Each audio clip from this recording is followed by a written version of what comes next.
हर हर महादेव, भोलेनाथ की जय। ओम नमः शिवाय।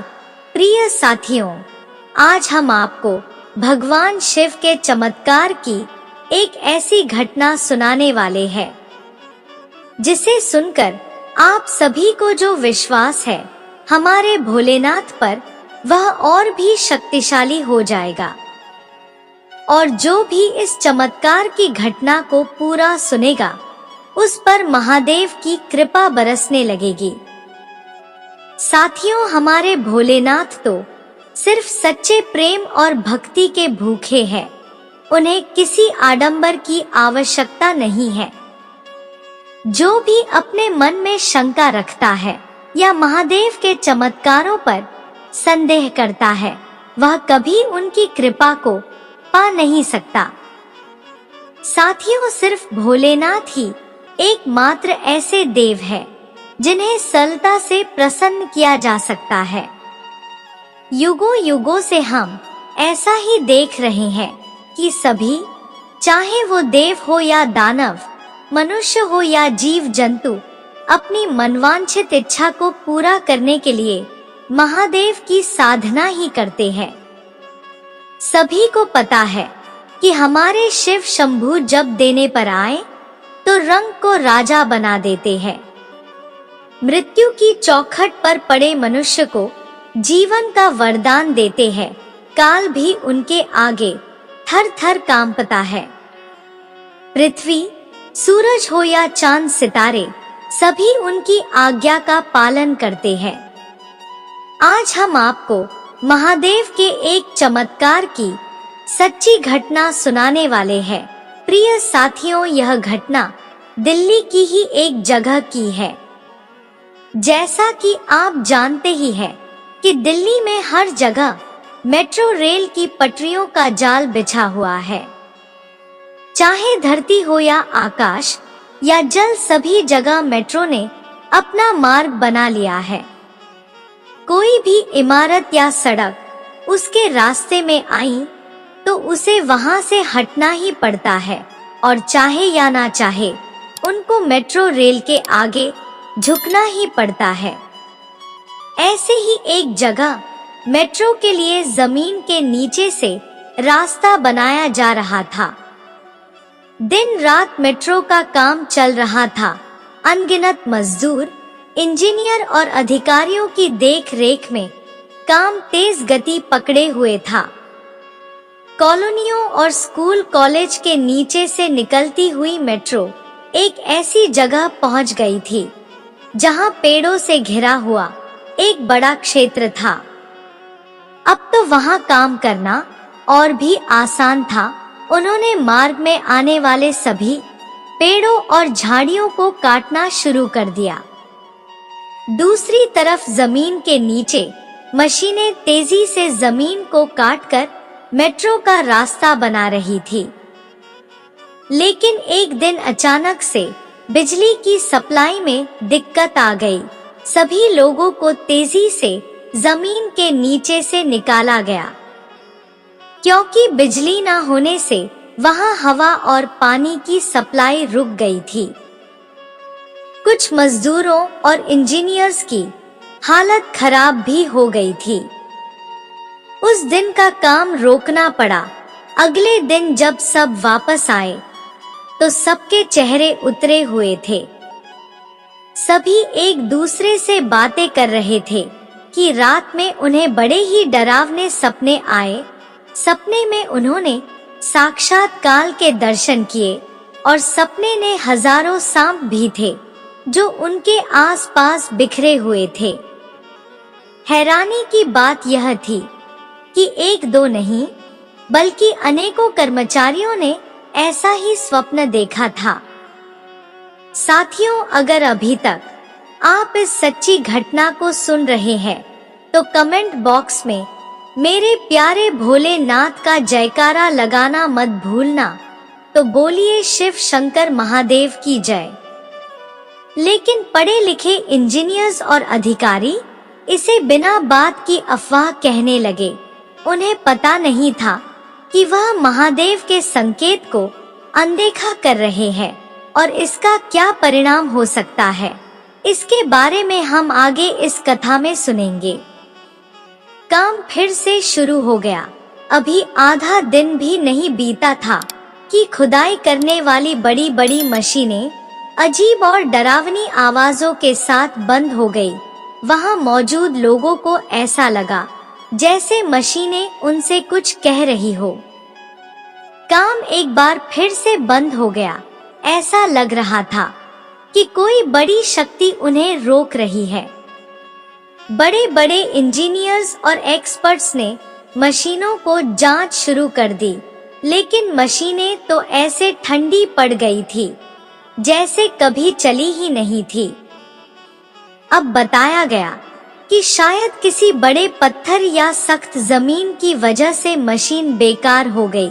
विभाग ने उन मशीनों को हटाकर उनसे भी मजबूत मशीनों को मंगवा लिया है। इसलिए जब तक नई मशीन नहीं आ जाती, मजदूर अपने औजारों से आगे की खुदाई का काम चालू रखेंगे। मजदूरों भी खुदाई में लग गए, लेकिन वह भी 1 इंच भी खुदाई ना कर सके। इंजीनियर्स ने निरीक्षण किया तो पाया कि उस जगह पर कोई बहुत ही बड़ी और शक्तिशाली वस्तु है। बड़ी संख्या ने मजदूरों को लगाया गया। अब कुछ समय तक सब ठीक रहा, फिर अचानक सुरंग में से मजदूरों के चिल्लाने की आवाजें आने लगी। अधिकारियों ने अंदर जाकर देखा तो मजदूर बाहर की ओर भाग रहे थे।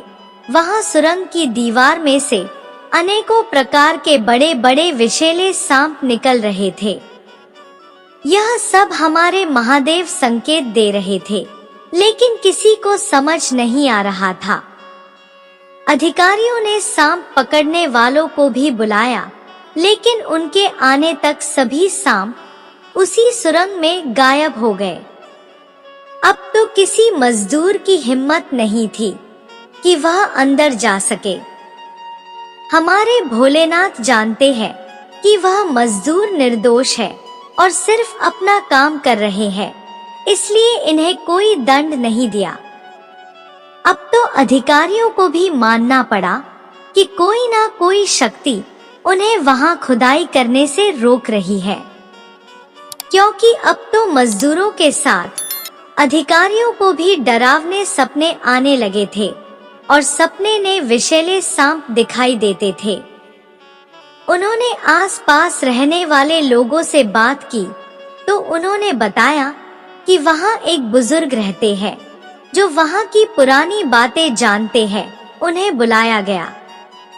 अधिकारियों उनसे पूछा कि बाबा, क्या कारण है कि कोई शक्ति हमको यहाँ खुदाई करने से रोक रही है? वह बाबा बोले, साहब, जो शक्ति आपको यहाँ खुदाई करने से रोक रही है, वह चाहे तो इस पृथ्वी आकाश को भी रोक सकती है। उसके लिए कुछ भी असंभव नहीं है। अधिकारी बोले, ऐसी कौन सी शक्ति है बाबा? बाबा बोले, मैंने अपने बुजुर्गों से यहाँ से जुड़ी एक कहानी सुनी है जो मैं आपको सुनाता हूँ। उससे पहले कथा सुनने वाले शिव भक्त सनातनियों से मेरी प्रार्थना है कि कमेंट बॉक्स में महादेव के नाम का एक जयकारा जरूर लगा देना। बाबा भोलेनाथ की जय। बाबा बोले, सैकड़ों वर्षों पहले की बात है। इसी स्थान पर एक बड़ा नगर हुआ करता था। उस नगर में एक धनी बनिया रहता था। वह महादेव शिव का परम भक्त था। उसने अपने भवन के पास ही एक भव्य शिव मंदिर का निर्माण भी कराया था, जिसमें दर्शन करने के लिए दूर दूर से लोग आया करते थे। बनिया अपने सांसारिक जीवन के साथ साथ भक्ति और दान पुण्य भी किया करता था। वह समय सनातन धर्म के लिए किसी स्वर्ण युग से कम नहीं था। लेकिन फिर विनाश के काले बादल पूरे उत्तर भारत पर छा गए। वह समय था जब मुगल लुटेरों ने हमारे देश पर आक्रमण करके उसे लूटना और बर्बाद करना शुरू कर दिया। वह शैतानी प्रवृत्ति के लोग न सिर्फ धन दौलत की लूट कर रहे थे, बल्कि हमारे मंदिरों को भी नष्ट कर रहे थे। जब वह इस नगर में आए तो उन्होंने इस नगर में भी लूटपाट शुरू कर दी। उन दुराचारियों को पता चला कि नगर में एक प्रसिद्ध और शक्तिशाली शिव मंदिर है, तो आक्रांताओं की एक टुकड़ी उस मंदिर की ओर चल पड़ी। उनको रोकने के लिए अनेकों वीरों ने अपने प्राणों की आहुति दे दी। सभी नगर वासियों और सैनिकों ने मिलकर उस टुकड़ी को मौत के घाट उतार दिया। लेकिन आक्रांताओं की संख्या इतनी ज्यादा थी कि वह उन्हें रोक नहीं पाए। उस शिव भक्त बनिए को अपने प्राणों का कोई भय नहीं था। वह तो सिर्फ अपने शिवालय में स्थापित शिवलिंग की रक्षा करना चाहता था। उसने शिवलिंग को खंडित होने से बचाने के लिए सबकी मदद से आंगन में एक गहरा गड्ढा खोदा और उसके अंदर शिवलिंग को छुपा दिया। ऐसा करते हुए वह बनिया आंसुओं से रो रहा था। उसने अपने अंतिम क्षणों में भविष्यवाणी की कि जिस स्थान पर शिवालय है, उस स्थान पर सिर्फ शिव मंदिर का निर्माण ही हो सकेगा। अगर किसी ने इस स्थान पर कुछ और निर्माण करने का प्रयास किया तो उसको इसके गंभीर दुष्परिणाम भुगतने पड़ेंगे। इसके बाद वह बनिया शिव भक्ति में लीन हो गया और उसी अवस्था में लुटेरे मुगल सिपाहियों के हाथों अंतिम गति को प्राप्त हुआ। इतनी कथा सुनने के बाद अधिकारियों ने पूजा पाठ करवा के उसी स्थान पर हल्के औजारों से खुदाई करवाई। बुजुर्ग की कथा बिल्कुल सच निकली। उसी स्थान पर महादेव का एक विशाल शिवलिंग प्रकट हुआ। वह इतना विशाल था कि उसको निकालने के लिए उन्हें मशीनों की मदद लेनी पड़ी। जल्दी ही यह खबर दूर दूर तक पहुंच गई और लोग उस दिव्य शिवालय के दर्शन आने लगे। जब यह खबर सरकार तक पहुंची तो उनके कई नेता भी वहां आए। अधिकारियों ने इतने दिनों में वहां घटी सभी घटनाएं उन्हें बता दी। सब कुछ सुनकर उन सभी को विश्वास हो गया कि यह सब महादेव की महिमा है और अब उनकी इच्छा को टालना मतलब प्रलय को बुलावा देने की बात है। सभी ने एक साथ मिलकर उस शिवालय की विधिवत पूजा अर्चना की। उस जगह पर एक भव्य शिव मंदिर का निर्माण शुरू करवा दिया। यही नहीं, भोले भंडारी के इस चमत्कार के आगे बड़े बड़े अधिकारियों और इंजीनियर्स को भी सर झुकाना पड़ा और मेट्रो के मार्ग को दूसरी जगह से निकालना पड़ा। यह भी महादेव की महिमा ही तो है कि देर से ही सही वह मंदिर उसी स्थान पर फिर से निर्मित हो गया। लेकिन मंदिरों को नष्ट करने वाले लुटेरे मुगलों का वंश तक खत्म हो गया। आज कोई उनका नाम लेने वाला भी नहीं है। मेरा मानना है कि जहाँ ईश्वर पर विश्वास होता है वहाँ कोई तर्क काम नहीं करता, और जहाँ तर्क कुतर्क होता है वह ईश्वर को पाना संभव ही नहीं है। तो प्रिय भक्तों, आशा है कि आपको यह सत्य घटना पर आधारित कथा पसंद आई होगी। इसके लिए एक लाइक, एक सब्सक्राइब और कमेंट बॉक्स में हर हर महादेव अवश्य लिखें। धन्यवाद।